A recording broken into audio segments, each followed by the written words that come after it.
As you design your own homepage, prioritize information ruthlessly. Less is usually more. Instead of trying to cram as much as you can onto your homepage, direct visitors to supporting pages that help sell them further on your business or explain non-essential information. Customize your navigation menus. The header section is where you'll make changes to the topmost area of your online store, which includes your navigation menu, cart, and logo. We'll focus mostly on creating a clear navigation menu, as this is how people will find their way around your website. There are 3 main forms of navigation you can set up in the header section. Main navigation. This is the top menu where you can prioritize the main navigation paths you want to offer customers. You can create submenus, i.e., drop-down menus, under each item to avoid cluttering it. Footer navigation.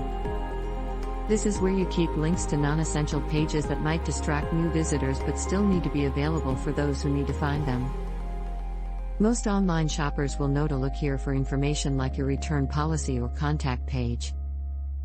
Search. You can enable the search bar in the header to help visitors directly navigate to what they're looking for. This is especially useful if you have a large catalog of products and many pages on your website. You don't want to overwhelm people with too many options from the get-go. Instead, you can organize your navigation to prioritize the actions you want visitors to take, with a focus on shopping, of course. One menu item can have multiple drop-down levels to gradually feed visitors more options based on what they're looking for. For example, you can group multiple collections under one menu item focused on products for women, that way you don't immediately overwhelm men who shop with you with options that aren't for them.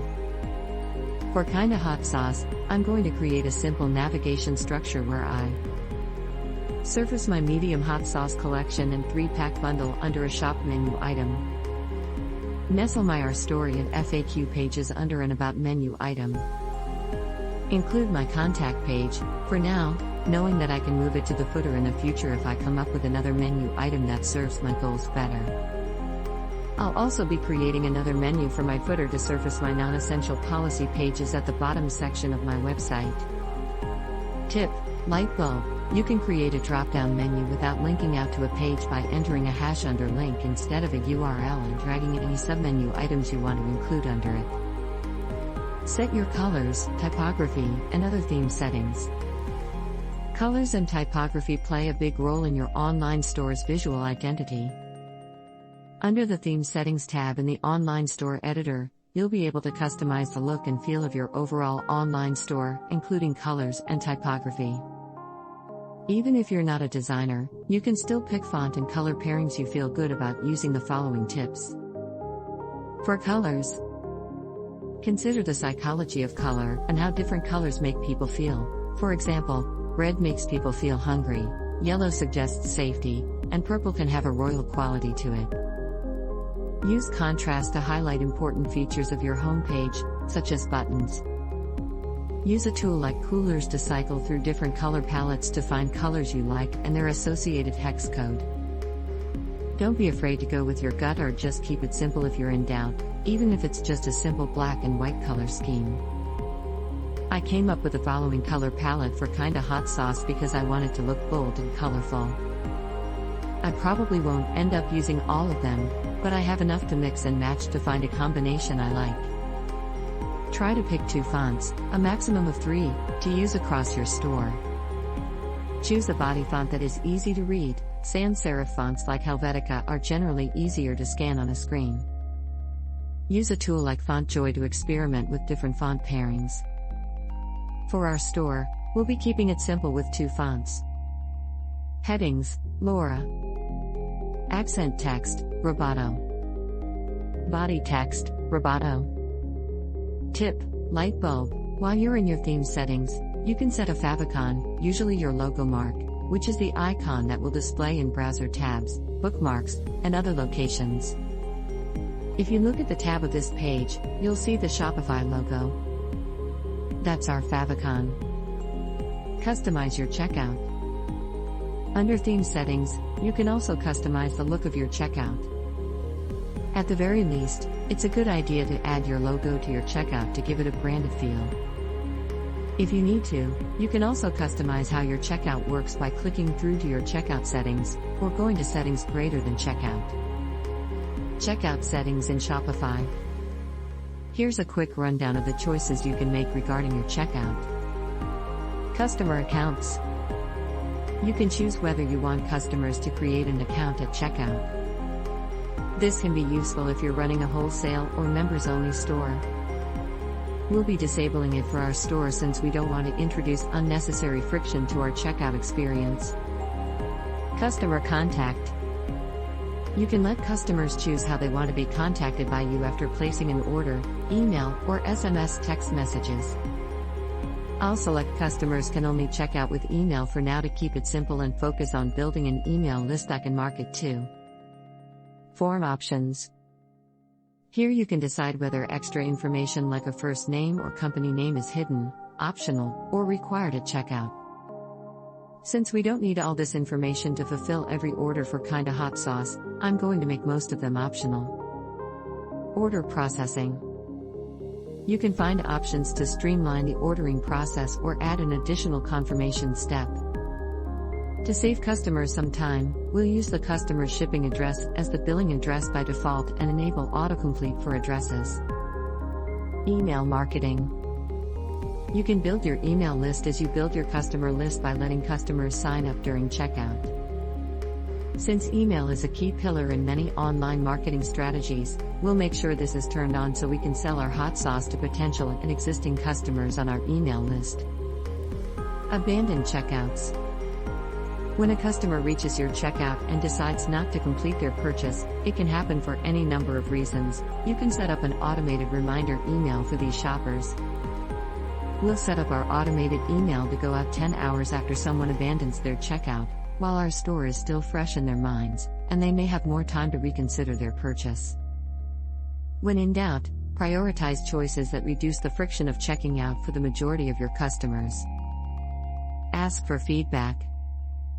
Feedback is a gift, especially when you've been spending so much time working on your online store. Fresh eyes can often spot areas to improve that you don't and provide invaluable insights you can use to make tweaks to your store. By default, your store is password protected, but you can give people the password to check it out. You can find your password or change it under Online Store Greater Than Preferences. Some other great places to go for feedback include people close to you who you can rely on to give honest, constructive feedback. Subreddits that your target customers may subscribe to. Facebook groups. The Shopify community's feedback on my store forum. When I shared Kinda Hot Sauce for feedback, the following areas were mentioned to focus on for improvement. The copywriting on my product pages could be more focused on who my brand is for, responsible hot sauce lovers. A few people called out how charming the About page was and how it made people want to buy from this business. I could carry this charisma into the rest of my copywriting and campaigns when I start marketing. Take both the good and the bad with a grain of salt as you incorporate feedback into your store. The best form of feedback you'll get is when you start actively marketing your business. 4. Set up shipping. Shipping can be one of the most complex considerations involved in running an e-commerce business. Between product weights, packaging costs, shipping destinations, carrier rates, and your potential profit per order, there are a lot of variables to juggle. Luckily, we can boil it down to a few main approaches, which you can even blend together depending on the unique needs of your business, to find a shipping strategy that works for you. Offer free shipping. Free shipping can be an effective incentive for customers to shop with you, whether it's applied to certain products, order amounts, for example, if they spend over $50, or regions of the world. Keep in mind that you will need to factor this into the retail price of your products if you plan on absorbing the cost of shipping on behalf of your customers. Charge real-time carrier rates.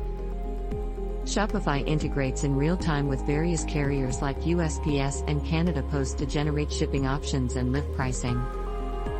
This allows your customers to choose the exact service and price they want. You can take advantage of discounted rates through Shopify shipping. Charge a flat rate. Flat rate shipping works best when your products have similar sizes and weights, making actual shipping expenses easier to predict. Offer local pickup/delivery. You can also give local customers the option to pick up their online order at one of your locations, setting specific notification settings, pickup instructions, and other details for each location. For more advice on creating a shipping strategy, you can read our Beginner's Guide to E-commerce Shipping and Fulfillment. Remember that, like most of what we've done so far, this is something you can revisit and adjust over time. For Kinda Hot Sauce, since it's located in Canada, we're going to set up our shipping in the following way to illustrate some of the various approaches you can take. An $8 flat rate to ship to Canada and the United States. Free shipping to Canada/the United States when you spend $30 or more.